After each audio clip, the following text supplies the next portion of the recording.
E aí, pessoal, tudo bem? Agora o nosso tema é polaridade, certo? Então, polaridade é um termo que se aplica a uma coisa chamada dipolo elétrico, certo? Quando a gente fala que algo é polar, é porque dentro desse algo há a presença de um dipolo elétrico de cargas parciais, certo? Mas JP, não está escrito outra coisa no quadro. Tem os termos que a gente usa para designar essas coisas. Quando a gente fala em polaridade, a polaridade pode ser para ligação covalente ou para uma molécula, certo? Então, quando a gente for falar em polaridade, a gente tem que ficar atento se ela se aplica a uma ligação covalente ou a uma molécula, certo? Quando uma ligação covalente ela tem uma polaridade, a gente pode chamar a polaridade de uma maneira mais vulgar de caráter iônico de uma ligação covalente, certo?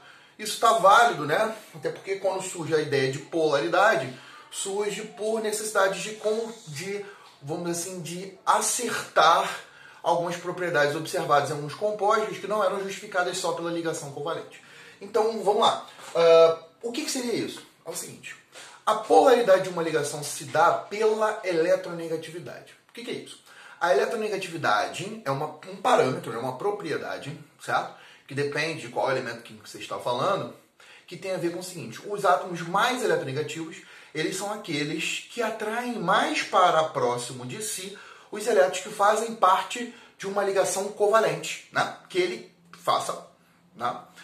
Então, a ideia é o seguinte. A gente sabe que a eletronegatividade é uma propriedade periódica que cresce quanto mais para cima você está na tabela periódica, certo? Ou seja, quanto menor for o período e quanto mais para a direita você tiver na tabela periódica. Mas os gases nobres não entram, a gente sabe, porque eles não fazem ligação covalente.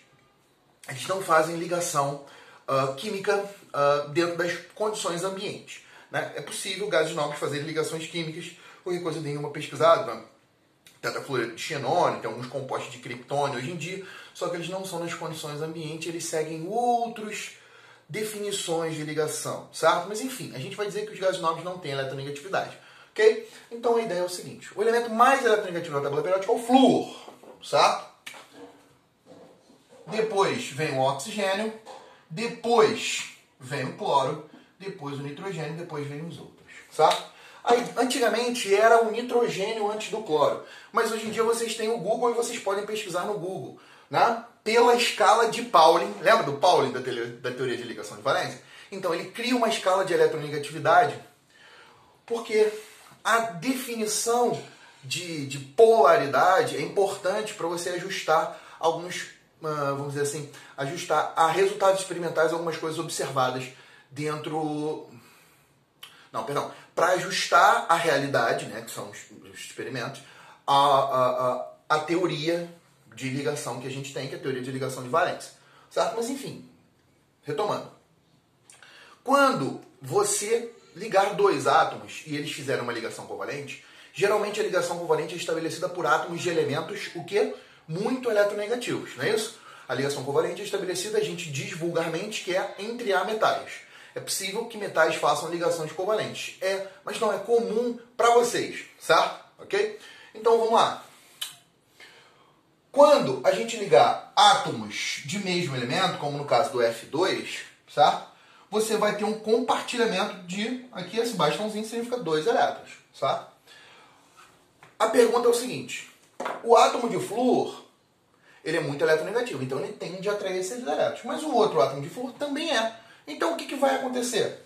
Se eu estou num cabo de guerra e os dois puxam com a mesma força, quem ganhou? Ninguém ganhou, os dois estão estacionados, o nó no meio da corda que define para que lado está indo, né? Não sai do lugar, certo? Então a ideia é o seguinte, como os dois átomos são do mesmo elemento e estão ligados, e eles têm a mesma eletronegatividade, nenhum dos dois atrai mais os elétrons da ligação para si. Então se a gente pudesse ver uma análise de superfície eletrostática, o que é isso? Você usa uma sonda, né? Não é possível, e você mede a potencial elétrico, ou seja, a probabilidade dos elétrons serem encontrados numa dada região. Se você fizer isso em torno dessa molécula, você vai ver que os elétrons estão igualmente espalhados, certo? Ok? Quando eu ligar, por exemplo, o flúor com o hidrogênio, são átomos de elementos distintos. O flúor ele tem eletronegatividade 4, ele atrai muitos elétrons para si. O hidrogênio tem eletronegatividade 2,1, atrai pouco para si comparado ao flúor. Então quem vence quando eu ligar o hidrogênio e o flúor? O flúor. O flúor atrai esses elétrons da ligação covalente para bem próximo de si. E aí o que acontece? Existe uma coisa chamada probabilidade de achar o elétron. Então a ideia é o seguinte: quando eu olhar o mapa, né, de superfície eletrostática destes dois caras aqui ligados, né, eu vou ver que na maioria das vezes os elétrons eles estão em cima do flúor, certo? Poucas vezes os elétrons estão em cima do hidrogênio. Parece até que o hidrogênio é muito menor que o flúor, mas não é não. Eles têm um tamanho parecido, né? Então a ideia é o seguinte: os elétrons eles estão muito mais próximos do flúor do que do hidrogênio, porque o flúor é mais eletronegativo que o hidrogênio, então ele prefere atrair mais esses elétrons para si. Prefere, né, entre aspas. A gente sabe quando eu usar esses termos prefere, gosta, prefere e gosta são atributos de seres vivos, né? E isso não é ser vivo, né? Então é só uma forma vulgar de falar, certo? Então entre aspas, ok? Então como o flúor atrai mais esses elétrons para si, na maioria das vezes o flúor está com mais elétrons do que prótons. Como assim? O flúor não roubou esse elétron do hidrogênio. Porque se o flúor tivesse roubado esse elétron do hidrogênio, seria uma ligação que, gente, iônica. O flúor formaria um ânion e o hidrogênio formaria um cátion, certo? Mas não é o que nós estamos vendo aqui. Aqui nós temos uma ligação covalente, não é uma ligação iônica. O flúor ele não rouba esse elétron, mas ele faz com que, na maioria das vezes, o elétron esteja próximo dele. Isso gera um desbalanço de cargas ao longo do tempo. O que significa isso? Significa que se eu olhar ao longo do tempo, né, próximo do flúor, na maioria das vezes está negativo. Por quê? Porque o flúor tem 7 prótons, mas como ele está puxando o elétron dele e o do hidrogênio mais para próximo de si, ele vai estar, na maioria das vezes, com 7 prótons e 8 elétrons, certo? Mas vai ter vezes que ele vai estar com 7 elétrons e 7 prótons, tá? Ok? Então, a gente chama isso aqui de carga parcial negativa, porque tem a ver com a probabilidade de achar o elétron. O elétron não está no flúor sempre, mas na maioria das vezes ele se encontra mais perto do flúor do que do hidrogênio. O hidrogênio, por sua vez, o elétron dele vai estar muito longe, e esse núcleo do hidrogênio é positivo. Essa carga positiva do hidrogênio vai conseguir ser sentida pelo meio externo, certo? Então, esse lado fica parcialmente positivo. Isso aqui é um delta minúsculo, certo? Okay? Que a gente usa como símbolo de carga parcial. E aí, o que aconteceu aqui? Quando eu tive uma ligação entre o hidrogênio e o flúor, eu formei aqui o quê? A minha molécula tem um lado que é negativo, tem um lado que é positivo. Qual é o nome disso? Dipolo. 2 polos, certo? Isso é um dipolo de carga parcial, certo? Esse dipolo de carga parcial, ele é que dá a propriedade da polaridade, certo? Então, qual é o nosso bizu? A ligação covalente é apolar se eu tiver átomos do mesmo elemento ligados. Flúor e flúor, átomos do mesmo elemento. Isso aqui é uma ligação covalente apolar. Certo? Beleza. Se eu tiver elementos diferentes ligados, hidrogênio e flúor, aí eu tenho uma ligação covalente polar. Certo? Esse é o bizu. Está aqui embaixo o bizu. Dá um pause e anota. Por que, JP? Porque quando eu faço ligação covalente, eu nunca consigo ligar átomos com mesma eletronegatividade. É muito difícil, né? É praticamente impossível átomos com mesma eletronegatividade. Ainda mais para os ametais, que é a galera que faz ligação covalente com maior quantidade. Por exemplo, os ametais que têm eletronegatividade mais próximas são hidrogênio e flúor. E flúor não, perdão, tô doido. E fósforo. O hidrogênio tem eletronegatividade 2,1 mais ou menos, e o fósforo 2,15. Né? Muito perto, mas mesmo assim, quando eu ligar o hidrogênio com o fósforo, vai fazer uma ligação covalente apolar. Beleza?